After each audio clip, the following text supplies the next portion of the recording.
네, 풋볼 보헤미안입니다. 이번 영상은 지난 사우디아라비아전 현장 후기 영상을 보시고 인도네시아 팬들이 굉장히 제 작은 채널에 많이 몰려와서 그때 당시에 얘기를 많이 남겨주시고 관심을 가져주셔서 오늘은 보통 이런 적은 없는데 저도 지금 상황이 좀 당황스럽다고 해야 되나요? 좀 놀랐습니다. 어쨌든 뭐 제가 제3자 시각으로서 한국에서 활동하는 축구 기자로서 이번에 월드컵 예선전 두 경기를 지켜보고 현장에서 지켜보고 느꼈던 바에 대해서 짤막하게 한번 말로써 한번 설명을 드리고 후기를 한번 남겨볼까 합니다. 신태용 감독이 이끄는 인도네시아 축구 국가대표팀의 2026 북중미 월드컵 아시아 3차 예선 C그룹 2연전 11월 C그룹 2연전을 자카르타에서 지켜봤습니다. 경기 결과는 다들 알고 계실 거라 생각을 합니다. 15일 일본전부터 좀 짚자면 인도네시아는 C그룹 1위이자 현재 아시아 최강으로 불러도 손색이 없을 만큼 강력한 일본과 대결해서 0대4로 패했습니다. 중반까지는 제 기억으로는 중반까지는 제법 좋은 찬스를 만들고 일본을 놀라게 하는 장면을 만들어냈는데요. 일본에게 첫 실점을 내준 후에는 순식간에 무너지더라고요. 특히 전반에 실수 2개로 실점을 한 건 좀 뼈아팠고 사실 공격력적인 측면에서도 조금 아쉬움이 있었습니다. 모리야스 하지메 일본 감독이 전반 초반에 인도네시아에게 내줬던 위기 상황을 잘 넘긴 게 승리의 원인이라고 짚었을 만큼 초반 기세가 좋았는데 그때 사실 넣었어야죠. 넣을 찬스를 넣지 못하고 실점은 내줄 만한 장면은 다 내줬기 때문에 4대0이라는 점수는 제3자의 시각에서 볼 때는 굉장히 합당했습니다. 인도네시아 축구 팬들한테 조금 아픈 얘기지만 그 경기는 결과적인 측면이나 내용적인 측면에서 일본의 승리가 굉장히 정당했다고 생각을 합니다. 인도네시아 처지에서는 아쉬움이 좀 클 경기였던 것 같습니다. 왜냐하면 그 앞서 치렀던 4경기가 사실 인도네시아 처지에서는 굉장히 좋은 경기력을 보여줬거든요. 사우디 원정 가서 비기고 홈에서도 호주하고 어렵다고 생각했는데 그 경기도 비기고 바레인전은 이길 뻔했고 마지막에 좀 심판 문제 때문에 조금 화가 나셨겠지만 바레인전은 정말 이길 뻔했습니다. 그리고 중국 원정이 좀 아쉽긴 하지만 전체적으로 볼 때 인도네시아의 레이스는 나쁘지 않았고 그렇기 때문에 홈에서 우리 인도네시아 팬들이 정말 열광적으로 응원을 해준다면 일본도 가능하지 않겠나 이런 생각을 한 인도네시아 팬들이 있었을 것 같아요. 물론 그런 홈의 이점은 굉장히 중요하고 그리고 제가 일본 훈련도 취재를 가서 일본 취재진들 그리고 선수들도 얘기를 좀 들어봤지만 인도네시아 홈팬 분위기에 상당히 좀 민감하다고 해야 될까요? 좀 우려하는 기색도 있었기 때문에 분명히 그게 하나의 요소가 될 수도 있었지만 그래도 실력차가 너무 컸던 경기였고요. 일본 매체에서는 인도네시아가 귀화 국가대표 선수를 많이 데려왔기 때문에 다른 경기를 할 수 있다 생각을 했지만 일본은 지금 스쿼드의 거의 대부분이 유럽파 선수들인데다가 이 선수들이 연령별 대표 시절부터 지금 한 6, 7년 가까이 그리고 그 와중에 또 세대 교체를 굉장히 잘해가지고 조직력도 상당히 좋습니다. 그러다 보니까 지금 아시아에서 인도네시아뿐만 아니라 많은 팀들이 일본에게 대량 실점을 하면서 지고 있죠. 그리고 한국도 이번 월드컵 예선은 아니지만 2년 전에 일본하고 A매치를 치러서 0대3으로 진 적이 있어요. 사실 한국 축구 팬들한테는 굉장히 치욕적인 경기였고 물론 그 경기에서 손흥민이라든지 이런 선수가 뛰지는 않았습니다만 어쨌든 일본한테 지는 거는 굉장히 납득하기 힘든 0대1로 지더라도 납득하기 힘든 그런 라이벌전인데 사실 모르겠어요. 지금 일본하고의 대결은 한국도 쉽지 않다라고 저는 생각을 합니다. 그 정도로 어쨌든 강한 팀이었고 0대4 패배는 어쩔 수 없는 그런 경기의 결과였다라고 생각을 합니다. 다만 이제 제가 말씀드리고 싶은 건 좀 경기장 내의 분위기하고 경기장 밖에 정확히 얘기하면 이런 소셜미디어 상에서의 그런 분위기가 너무 달라가지고 놀랐다는 거예요. 경기장 안 분위기는 제가 후기 영상 일본전도 올렸고 그리고 사우디아라비아전도 올렸기 때문에 보시면 아시겠지만 저는 굉장히 놀랐고 감동했습니다. 저는 한국에서는 지고 속편한 사람 없다고 그럽니다. 그런 말이 있어요. 아무리 뭐 어떤 상황, 이 경기가 중요하지 않다고 해도 지는 거는 그렇게 좋아하는 사람은 없습니다. 전 세계 어딜 가나 마찬가지라 생각을 해요. 그렇기 때문에 일본전 끝나고 나서 사실 0대4로 큰 점수차로 졌기 때문에 신태용 감독이랑 선수들이 좀 많은 비난을 경기장 내에서 받지 않을까라고 생각을 사실 했습니다.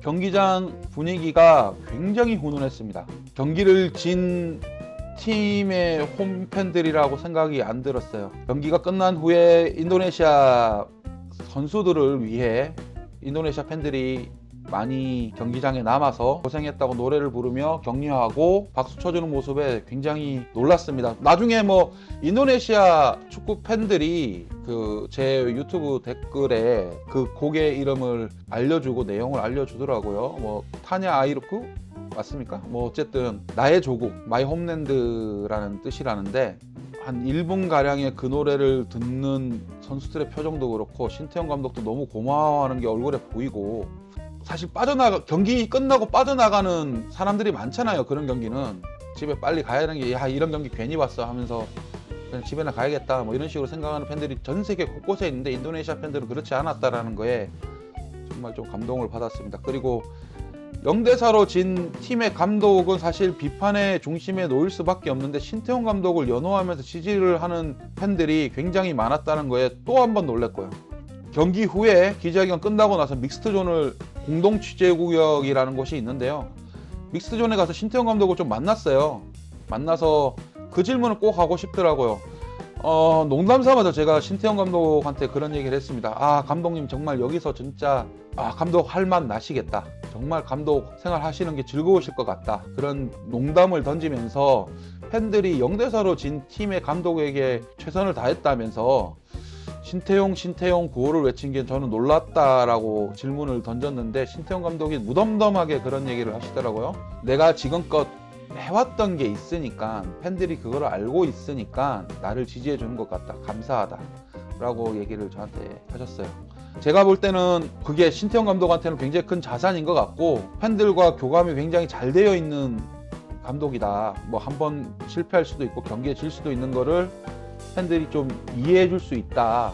저는 그렇게 이해를 하고 경기장 밖을 빠져나갔습니다.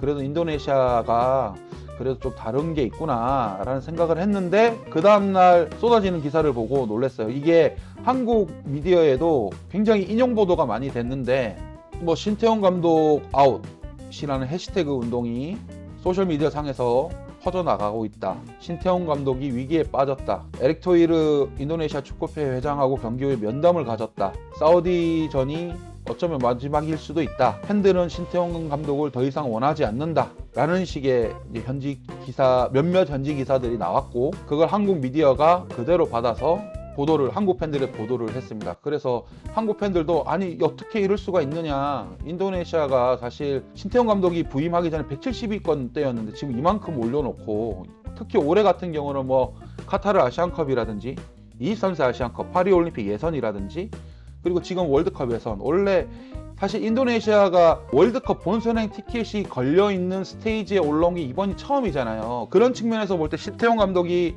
이 인도네시아 축구에게 해준 게 얼만데 어떻게 인도네시아 팬들이 이럴 수가 있느냐라는 반응이 한국 인터넷 쪽에서는 굉장히 많았어요. 그래서 저는 혼란이 왔죠. 왜냐하면 제가 경기장에서 본 풍경은 그게 아니었으니까. 그래서 기사를 정리를 할 때 너무 헷갈렸어요. 저도 막 아니 왜 이렇지? 경기 끝나고 기자회견장에서도 그렇게까지 공격적인 질문이 나오지는 않았습니다. 일본전 끝나고 나서요. 뭐 다 이해하고 다음 경기 준비하자 이런 분위기였는데 인터넷상은 그게 아니었다니까.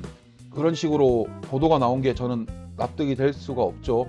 한국에 있는 제 기자 동료 중 하나가 전화가 왔습니다. 저한테도 전화가 와서 지금 어떻게 돌아가고 있는 거냐. 저는 제가 본 그대로 얘기를 했어요. 제가 볼 때는 경기장 내에서 그런 거 없었다. 신태용 감독을 향한 구호도 나왔고 응원도 받았고 열심히 해라 라는 응원을 받았다. 뭐 그러니까 그 기자가 얘기를 하는 게 뭐 한국에서 이런 표현이 있는, 인도네시아도 이런 표현을 쓰는지 모르겠는데 뭐 인터넷상의 키보드 워리어의 짓들이 아니겠냐, 별로 안 되는 뭐 별로 수도 없는 키보드 워리어의 행동들이 아니겠냐, 한국에서도 늘 보던 거 그런 거 아니겠냐라는 얘기를 하더라고요. 그래 조금 알아보려고 저도 좀 현지에서 이런저런 루트를 통해서 좀 취재를 했는데, 일단 에릭 토이르 회장하고 만난 건 맞습니다.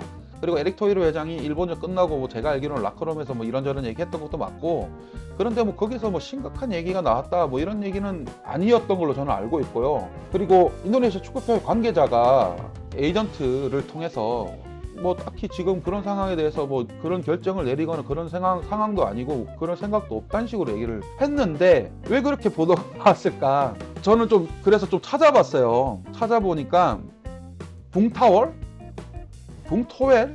뭐 어떻게 이름을 부를지 모르겠어요. 저는 붕타월이라고 처음에 썼는데 타월이 수건이잖아요. 얼굴 닦는 거. 어쨌든 이분이 다른 이름도 있더라고요. 토미웰리라고 하던데, 어쨌든 인도네시아에서 굉장히 유명한 축구 전문가고 인플루언서고 그렇다고 합니다. 저는 뭐 잘 모르겠어요. 이분이 어떤 얘기를 그간 해왔는지는 모르겠는데, 일본전 끝나고 나서 부끄러우니까 그만둬라고 신태용 감독에게 직격탄을 날린 거고 좀 저는 놀랬습니다. 어떻게 보면 같은 범주에서 일을 하고 있는 사람으로서 아무리 지금 대표팀 경기 결과가 마음에 들지는 않더라도,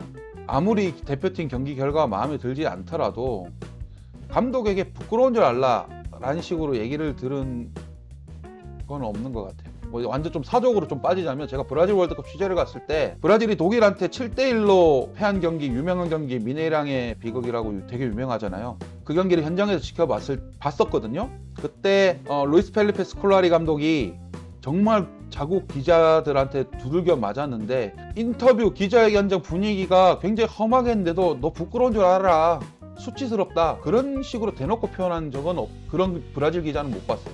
그 축구 열기가 그렇게 뜨겁다는 브라질도. 그래서 좀 놀랐습니다. 물론 그게 소셜미디어 상이고 얼굴을 보고 얘기한 건 아니기 때문에 조금 다른 좀 느낌이긴 하죠. 어쨌든 원래부터 뭐 신태용 감독의 안티로 유명했다고 하더라고요. 그리고 실제로도 인도네시아 팬들이 뭐 제 계정에 남긴 걸 보니까 그분이 뭐 굉장한 안티다, 뭐 그 사람 말 무시해라 뭐 이런 식으로 얘기하는데, 저는 모르겠습니다. 일단 뭐 누구에게나 의견의 자유는 있고 표현의 자유는 있고, 그리고 되게 제가 경험할 때 저렇게 센 멘트로 얘기를 하시는 분들은 특징이 있는데, 만약 인도네시아가 일본을 이겼더라도 저는 신태용 감독을 그분이 칭찬하거나 찬사를 보내거나 정당한 평가를 내릴 거라고 생각하지 않습니다.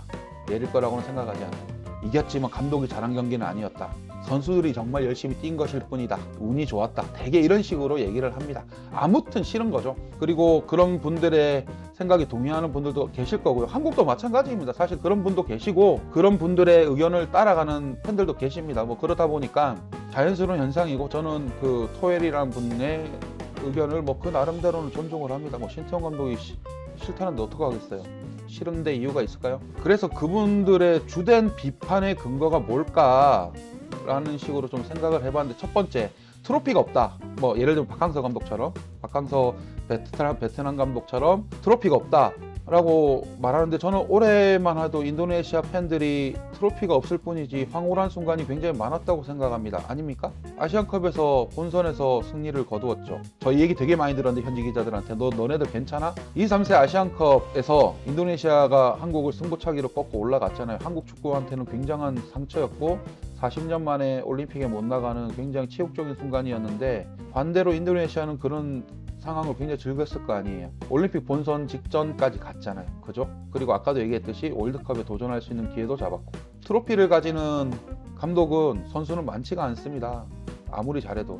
뭐 그런 측면에서 볼 때 뭐 저는 그 정도로 답이 됐다 생각을 하고, 두 번째, 지난 5라운드 중국 원정에서 2대1로 진 경기를 거론하시는 분들이 많더라고요. 이거는 뭐 신태용 감독이 어느 정도 안고 가야 된다고 생각을 합니다. 제가 듣기로는 주전 선수 한 4-5명을 바꾸고 선발 라인업을 꾸렸고, 그 경기 저도 뭐 술 한잔 먹으면서 지켜봤는데, 제가 볼 때는 어쨌든 결과에 수렴하는, 축구는 언제나 결과론입니다. 저는 그래 생각합니다. 아무리 좋은 과정을 밟더라도 결과가 좋지 못하면 비판을 받아야 되고, 삐걱삐걱 됐지만 결과적으로 결과를 냈으면 그거는 박수 받아야 될 일이죠.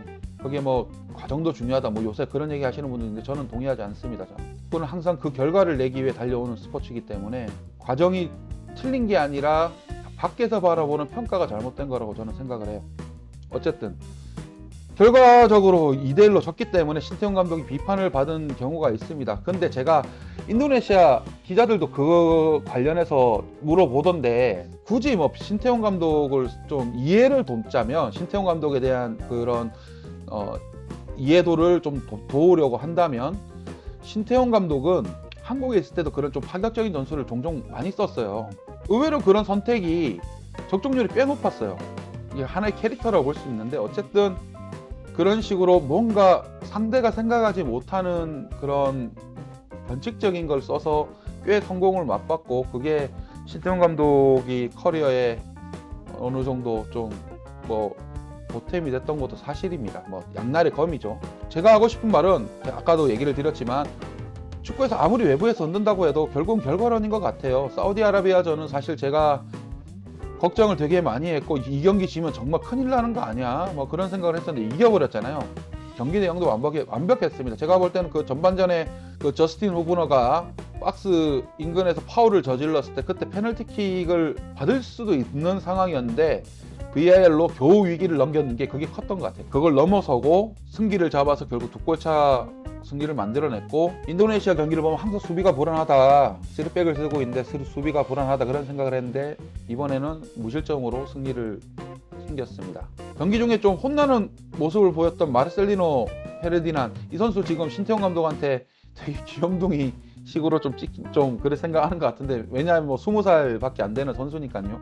신태용 감독이 경기 중에 선제골을 넣었는데도 귀를 잡아당기면서 막 뭐라는 모습을 저는 봤어요. 그래서 중두지 않을까?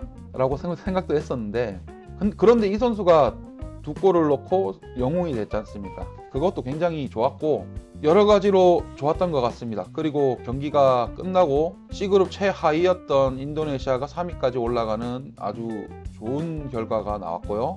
이제 모든 가능성이 열려 있습니다. 일본은 이제 티켓 하나 가져갔다 보면 되고, 일본을 제외한 5팀은 제가 볼 때는 어떤 일이 벌어질지 모를 거라 생각합니다. 그리고 이런 상황이, 저는 이 C그룹에서 제일 언더독이라 할 수 있는 인도네시아에게는 굉장히 유리하다고 봐요. 사우디아라비아나 호주나 이렇게 월드컵을 가봤던 팀들은 지금 이 상황이 굉장히 불안하고 갑갑하고 괴로울 겁니다.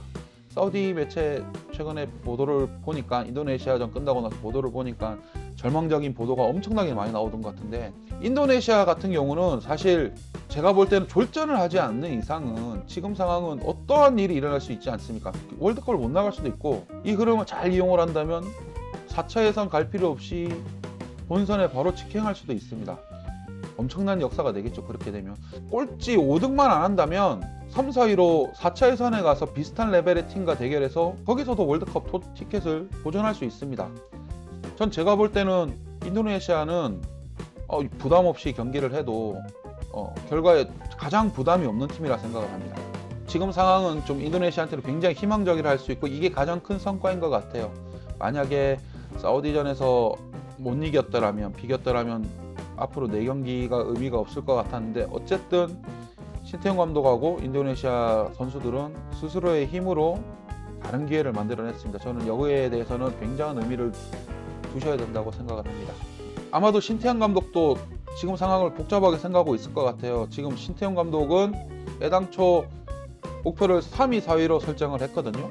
또 같은 조에 카타르 월드컵에 본선에 출전했던 팀이 일본 포함 3팀이나 몰려있기 때문에 선두 싸움은 힘들지만 4차 예선 나갈 기회는 있을지도 모른다 라고 생각을 했어요. 물론 이것도 쉬운 일이 아니라고 생각합니다. 인도네시아는 지금 레벨의 무대에 올라온 게 처음이잖아요. 그러다 보니까 그런 측면에서 볼 때 쉽지 않은 도전이지만 가능성은 있다. 다만 신태용 감독이 이 점은 아마도 인도네시아 매체나 팬들에게 굉장히 원할 것 같아요.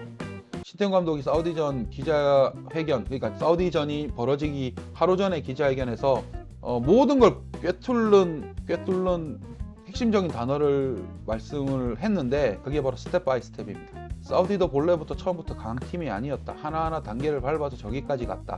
인도네시아도 지금 단계를 밟아서 나가야 된다 생각합니다. 귀화 선수가 많고 우리가 예전보다는 강해졌고, 예, 오케이, 맞습니다. 맞는데 다른 팀들도 다 강하거든요. 여기서 저는 기억하고 있어요. 그 2차 예선 때 이라크 원정 가서 5대0으로 진 적이 있잖아요. 그런 팀이 지금은 사우디 원정 가서도 승점을 가져오고 있습니다. 이게 굉장히 별거 아니어 보일 수도 있는데 이게 굉장히 큰 발전이라고 봐요. 그런 발전을 하나하나 느껴가라는 거죠. 그러면 돌이켜보면 언젠가는 인도네시아도 뭐 그런 날이 올 거라 생각을 합니다. 뭐 동남아 최고로 가고 한국이나 뭐 일본이나 뭐 사우디나 이란이나 이런 팀들하고 한번 해볼 수 있는 그런 팀이 될 수도 있으니까 그런 과정이 있는 거죠. 지금 당장 좋은 선수가 들어왔다고 해서 저 솔직히 또 이거는 꼭 하나 얘기 드리고 싶어요. 비하 선수들 뭐 좋은 선수도 있고 그렇긴 한데 제가 볼 때는 그렇다고 해서 그 선수들이 지금 뭐 한국, 일본 이런 레벨은 아니거든요. 냉정하게 볼 때 뭐 사우디, 호주, 이란 이런 팀과 비교해서도 뭐 앞선다 이런 생각 솔직히 좀 안 들긴 합니다. 실수도 많고 사실 그런 측면에서 볼 때 다만 이 선수들이 좀 어리기 때문에 오랫동안 합을 맞추고 소속팀에서 많은 경기를 뛰면서 성장한다면 인도네시아가 더 크게 발전할 수 있겠다 이런 기대감은 굉장히 많이 드는데 지금 당장 어떤 걸 가져와야 된다, 어떤 결과를 가져와야 된다 이런 거는 좀 무모한 것 같아요. 그런 측면에서 볼 때 저는 지금 인도네시아가 가지고 있는 가장 큰 장점은 시간이고 지금 인도네시아에게 가장 필요한 건 인내다. 저는 그래 생각을 합니다. 어쨌든 남은 4경기에는 굉장히 좋은 결과가 있었으면 좋겠고 저도 뭐 한국으로 돌아가면 인도네시아 축구 소식, 뭐 신태용 감독 축구 소식을 좀 팔로우업을 많이 하도록 하겠습니다. 근데 뭐 일단 뭐 제가 신태용 감독하고 이번 2연전에 대해서 하고 싶었던 얘기 뭐 두서없이 얘기를 했는데 나중에 또 얘기할 기회도 있겠지만 뭐 이만하도록 하고요. 저 개인적인 얘기를 하자면 지금 저는 개인적으로 지금 가족 여행 때문에 태국 방콕으로 넘어와 있습니다. 바로 한국으로 돌아가지 않고 자카르타에서 방콕으로 왔는데 다시 한번 인도네시아 팬들한테 감사드립니다. 일단 경기 후기 영상에 너무 많은 인도네시아 팬들의 반응과 칭찬을 해주셔서 좀 놀랐습니다. 원래 저는 개인적으로 한국 팬들한테 좀 소개시켜 주려고 그걸 만들었던 건데 인도네시아 팬들한테 이게 호응이 있을 거라고는 생각 못했어요. 물론 이제 보시라고 제가 AI 기술을 활용해서 인도네시아 자막을 넣어서 그랬는지는 모르겠는데 어쨌든 인도네시아 팬들이 좋은 반응 보여줘서 감사하고 좀 고민에 빠지기도 합니다. 구독자가 덕분에 많이 늘어가지고 인도네시아 구독자가 너무 많이 늘어서 이거 앞으로 어떡하지? 나는 이제 앞으로 주로 한국에서 활동하게 될 것 같은데 이분들한테는 전혀 관심 없는 이슈가 굉장히 많을 것 같은데 이거 앞으로 어떡하지? 막 이런 생각이 좀 드는데 그래도 감사해서 한번 이번 인도네시아 2연전 취재 관련해서 제 개인적인 후기와 생각을 한번 만들어 봐야 되겠다 싶어서 이렇게 촬영을 했습니다. 다시 한번 감사합니다. 드리마카시. 뭐 앞으로 자주 이런 대화를 나눌 수 있으면 좋겠습니다. 개인적인 견해 언제든 남겨주시고요. 이번 영상에 관련해서 뭐 내 생각은 달라, 풋볼 보헤미안 너 네 생각은 틀렸어, 이런 반박 환영합니다. 이상 풋볼 보헤미안이었습니다. 좋은 정보였다면 구독과 좋아요 부탁드리겠습니다. 감사합니다.